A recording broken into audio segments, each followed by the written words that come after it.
hey there. Welcome once more to VG Emporium. I'm your host, Rage Cage, and today we're going to be listening to some Gems Jams. Oh yes, Gems, the Genesis editor for music and sound.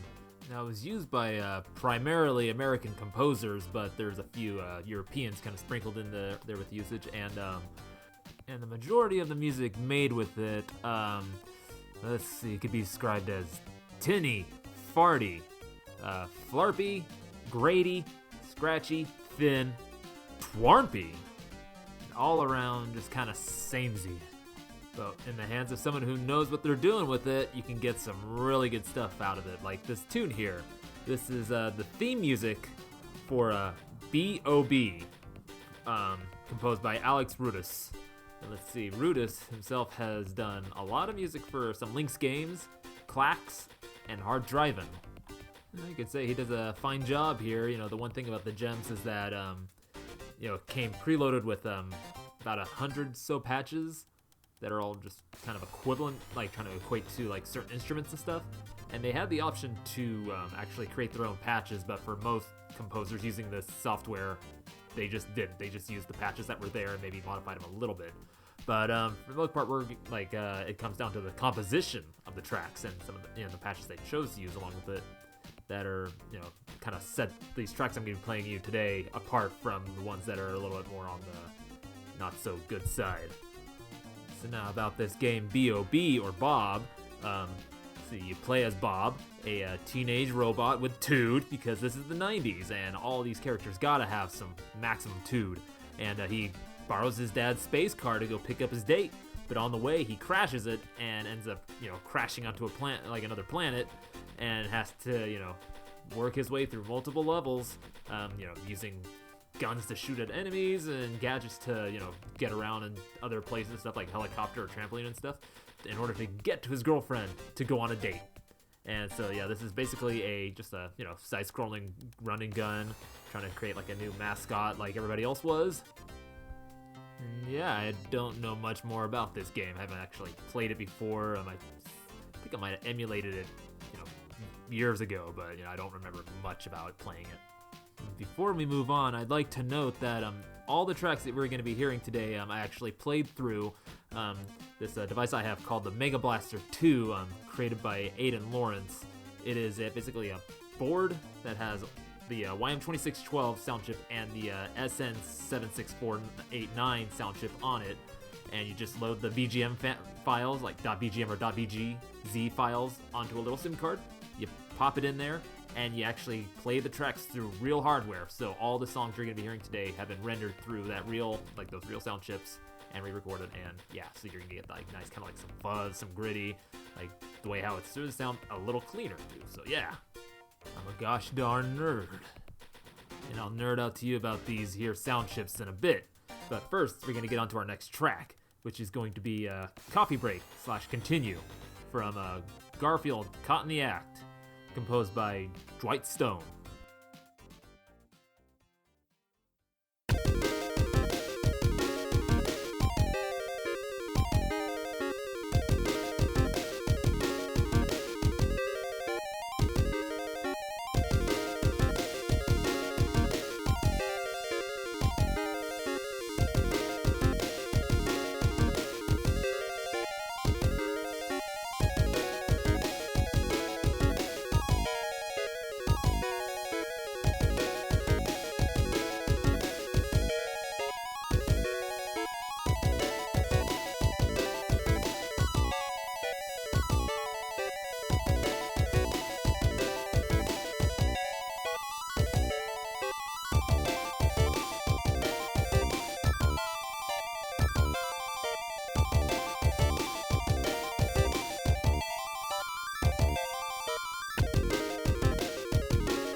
that was Coffee Break / Continue from Garfield, Caught in the Act, composed by Dwight Stone.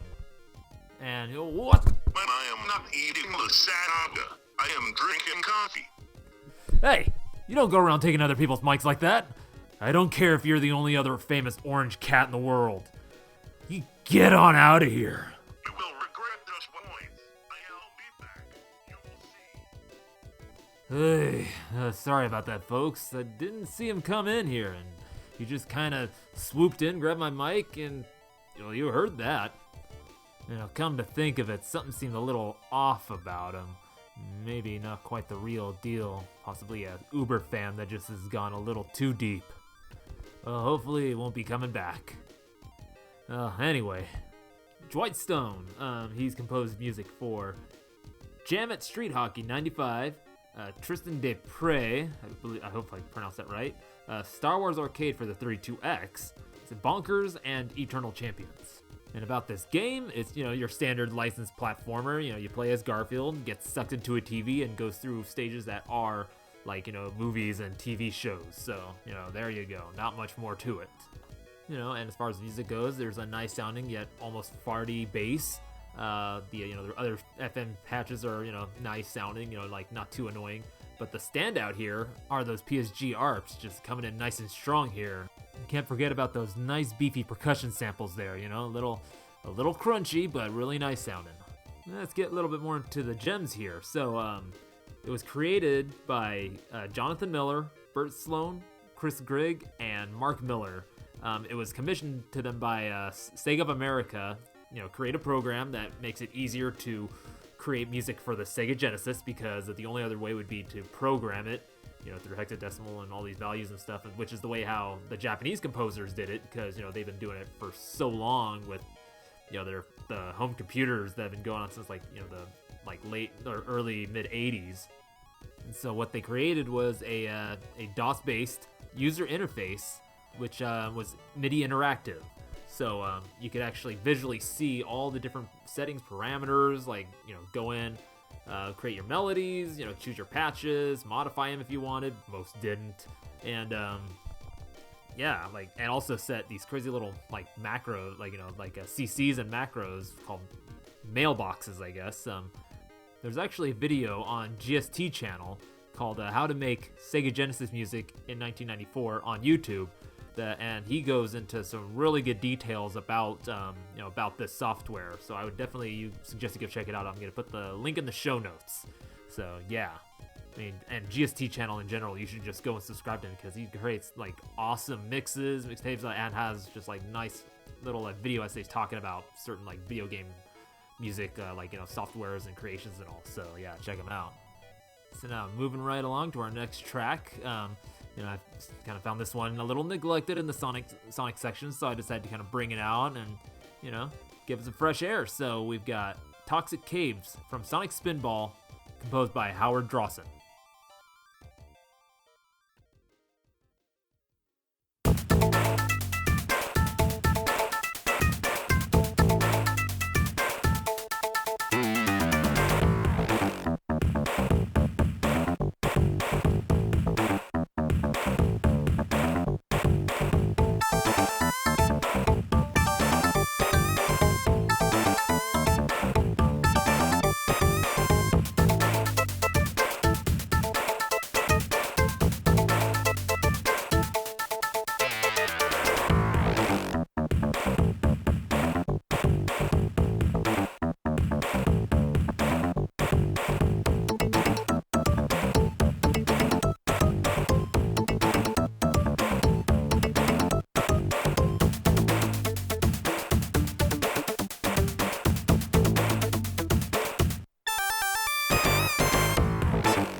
yeah, now we're getting to that really funky stuff. This was Toxic Caves from Sonic Spinball, composed by Howard Drossin. And I'd like to note that with those brass stabs, you could probably hear a little bit of that distortion kind of trailing off. That's the magic of that Mega Blaster 2 running through that real YM2612 FM sound chip. Real-time buzzy goodness. So now let's go back to 1993. You've just finished playing Sonic 2. You had the best time of your life with it. Now you're ready for more. You're excited because you hear tell that Sonic 3 is possibly getting made. And so, you're just clamoring for more Sonic, more Sonic. So to kind of fill that void, Sega of America decided to take it upon themselves to create another Sonic game while, the Sega of Japan was busy working on Sonic 3. And they created Sonic Spinball to give all the childhoons the Sonic they wanted. And it was not very much what they were wanting. So now, if you're not familiar with Sonic Spinball, it's basically just pinball with Sonic. And the stages are big, weird, very difficult, not very forgiving. And the weirdest part of it was based off of the Archie comics version of Sonic, not the in-game Sonic that we knew playing on the Sega Genesis. And the music was very, very different. As you can hear, it's kind of not that really nice melodies or bass lines. Are the patches are weird, different, grungy, kind of slightly tinny. But as a kid, I remember I did not care for this music at all. But as the years have gone on, it's grown on me. It's kind of got that New Jack Swing feel to it, and I like me some New Jack Swing. And the music from this game, and in particular this track, is a little foretelling of what we would get in Sonic and Knuckles, because Howard Drossin would go on to compose the music for Sonic and Knuckles. And what else has he composed is, let's see here, The Ooze, Die Hard the arcade game, go on to do Afro Samurai and Splatterhouse the 2010 game, and he also did the music for Sonic the Black Knight, which I don't know anything about that one, except that it's Sonic with a gauntlet and a sword, and he has a fire on his chest or something, I don't know. But what I do know is that Mr. Drossin here is using the Gems driver at to its strength here. You're creating this really nice, funky, New Jack's swingy kind of sound with it. So now up next, I've selected you a real oddball here, as game and music. So it is the track for Cheetahmen 1 tune and Mind's Eye 2 tune for the Action 52 multi-game cartridge, composed by one of the creators of the Gems driver, Mark Miller.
That was Cheetahmen Tune 1 / Mind's Eye Tune 2 from the Action 52 multi-game cartridge, composed by Mark Miller.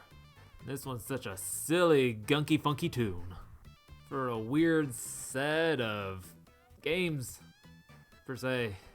I know the Cheetahmen games is a kind of like an action side-scroller game that they were trying to create. Again, mascots. Trying to make some kind of IP that was going to take off. They were getting ready to shoot off a bunch of products for it, and it just flopped hard. And then Mind's Eye, I'd imagine, is maybe some kind of puzzle game or something. And the rest of the games were made up of just kind of like, knockoffs of more popular games. Other games like, puzzlers, shoot 'em ups, beat 'em ups, action games, what have you, and they're all just very basic, not good. And about this music, just one day I was just walking and I decided to just listen through the whole soundtrack, all the tunes for this game, and I can confidently say that majority of them are that flat, tinny, twarmpy, farty, just uninspired, kind of like you can kind of tell that Mark here was, just kind of cramming to get a lot of these tunes out, but there are some standouts. This track in particular being one of them, where he just gave himself the time to make something that's kind of, fun and funky in sound. It's a little farty, has some of those sounds, but it's really, I like it. I like this one. And speaking of Mark Miller, what else he has composed is Kid Chameleon, Earthworm Jim, and the first one, and X-Men 2, Clone Wars. And he, along with, it's Chris Grigg, helped to design the user interface of the Gems driver, because these two guys were making music and they wanted to make something that they could use and knew that other musicians would be able to use. Though unfortunately most of those musicians again didn't really use it to its fullest potential. And I feel that Mark did, because which will be evidenced in this next track I got coming up here for you is Flight Term from Robocop vs. Terminator, composed by Mark Miller.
Now, if that wasn't one of the scungiest, funkiest techno jams you ever done heard, that was Flight Term from Robocop vs. Terminator, composed by Mark Miller.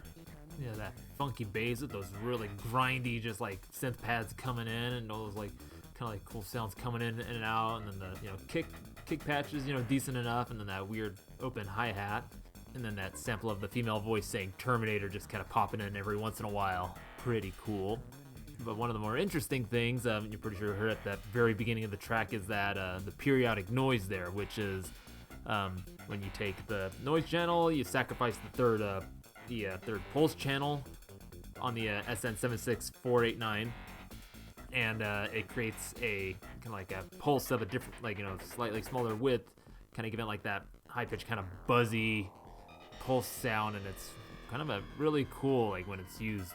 Like, you don't really hear it used too much, but like in a lot of a few American composers do end up using it for their tracks, especially in like ones that are composed for the Sega Master System and the Game Gear, which use the SN76489 for their sound chip. And to continue on this nerd train here, so the YM2612 sound chip, or also known as the OPN2, which is preceded by the YM2203, the OPN, and the YM2608, the OPN-A, is a 4-up FM sound chip created by Yamaha. It has a carryover feature from the previous OPN chips, which is where you can take the third FM channel and split it into 4 separate channels, so like one operator per channel. And so you can take, 2 channels at a time, like so 1 carrier, 1 modulator, and create 2-op instruments to be playing, so you have 2 extra channels to go, or use all 4 as separate instruments, just as simple waves and all. So, some cool things that can be done with that. It also has an LFO, which affects all channels. Like, you can't turn it on, but like you can set how each channel is affected by it. And then last but definitely not least is the function where you can take the 6th FM channel and turn it into a DAC 8-bit PCM sampler. So mostly used for percussion samples, or in the case of this track, Mark uses it to play a vocal sample. Somebody just saying Terminator. You can also use it for like little like instrument things, like if you wanted to actually pitch, like load up instruments at their pitches and all, and then play it like that. You could do that, like how Sunsoft did with like the NES's sample channel, the DPCM. Come on, you know what I'm talking about. That Sunsoft bass. But yeah, cool things can be done with this chip. Now, getting off Nerd Ass Express here, tell you a little bit about this game here. You play as Robocop, who has reassembled himself in the future to stop Skynet. And he must use various weapons to take on the Terminator robots, as well as a couple of Ed 209s that show up here and there.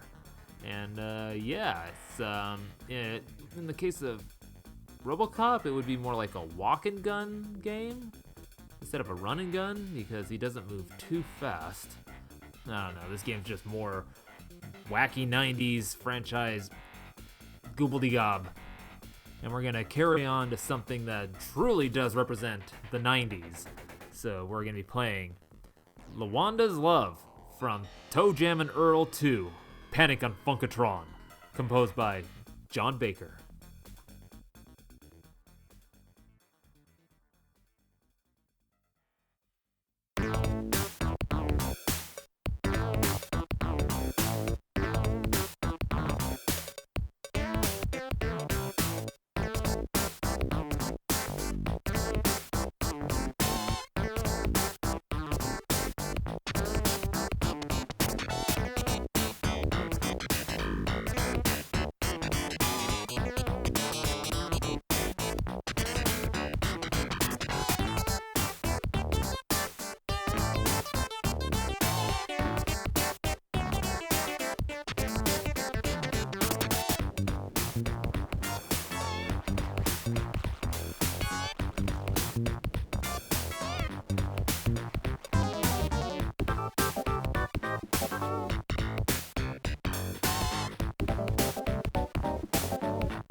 Oh my yes, now that was good.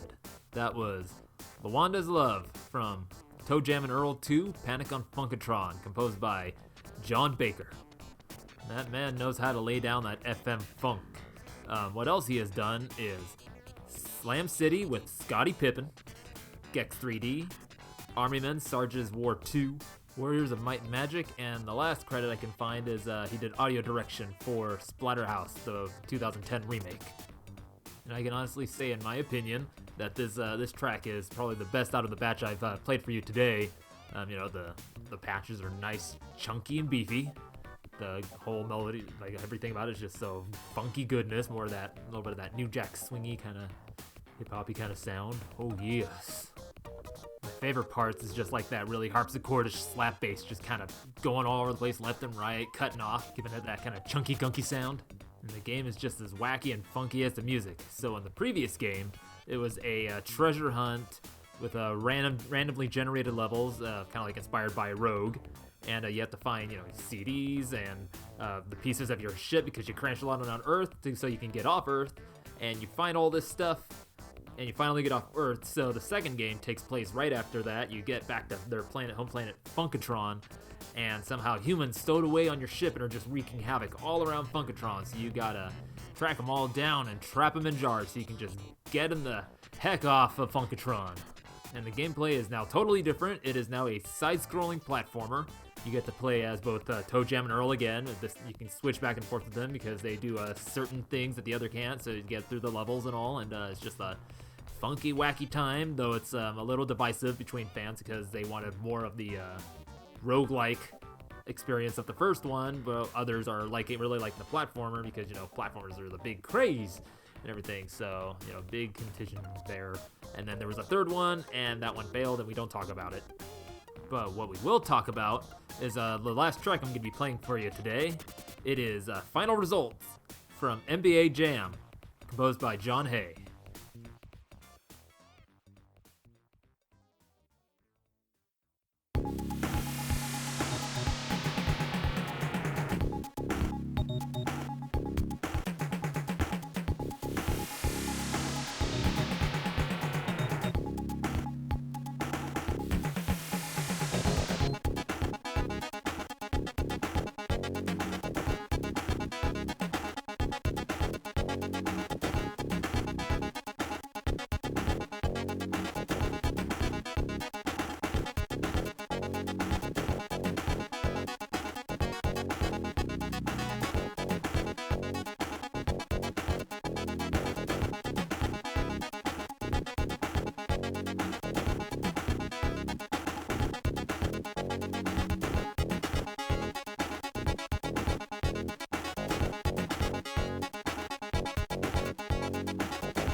Is Final Results from NBA Jam, composed by John Hay. Just keeping that jazz funk ball a bouncing.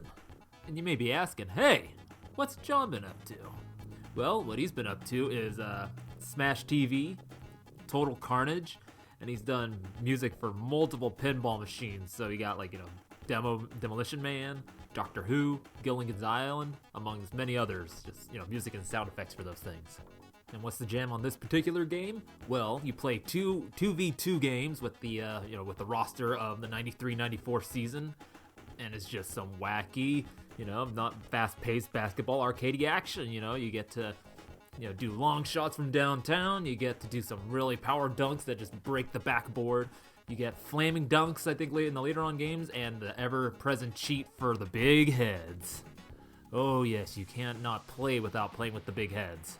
And this kind of kicked in the popularity of like these arcade-style sports games. So we later on see it with like NFL Blitz, and I think there's like NHL Hits and MLB Slugfest. And they're just fast-paced, just always going, no slow down, no downtime, just keep going, just keep playing. And the music playing right now is just another fine example of these the patches that Gems offered being used to good effect. And unfortunately, I can't say the same thing about the rest of the tracks for the soundtrack of this game. There's always that. There's always just that, sometimes that one standout track where the composer's just like, giving it his all, and then the rest of them are just kind of being done because he just, wants to get them done and pushed out so he can move on to another project. And with that, I'm going to give you a hearty handshake and a fine farewell. Until next time you stop in VG Emporium. And just to let you know, I am now on all 4 of those podcasting services. So I'm on Apple and Google Podcasts, as well as Spotify and Stitcher now. So yeah, go, if that's your preferred ways of listening, then go check that out. And also check out the Twitter and Instagram pages I got set up for it. It's at VGMPORIUM. Not much going on in there other than the episode posts and all, but hopefully more soon to come. And you can find myself at RageCage on Twitter and Instagram as well. That's RAYJKAYJ. And to give you a hint as to what the next episode's going to be on, we're going to be covering remixes from a particular site that was very formative to me in my teenage years. So yeah, it's going to be a fun one. I'm feeling really excited about it. So yeah, once again, this has been Rage Cage, and this has been VG Emporium, video game music and more. If you're having a hard time finding the gems, they will eventually find you.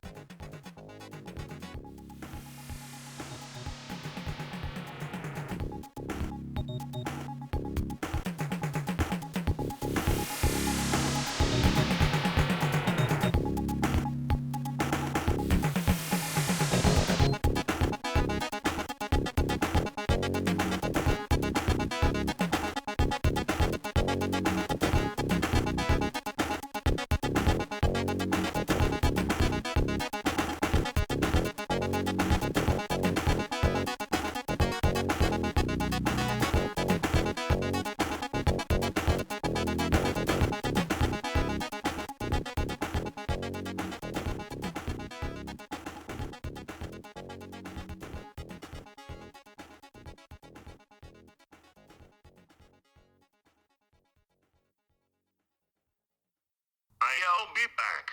You will see.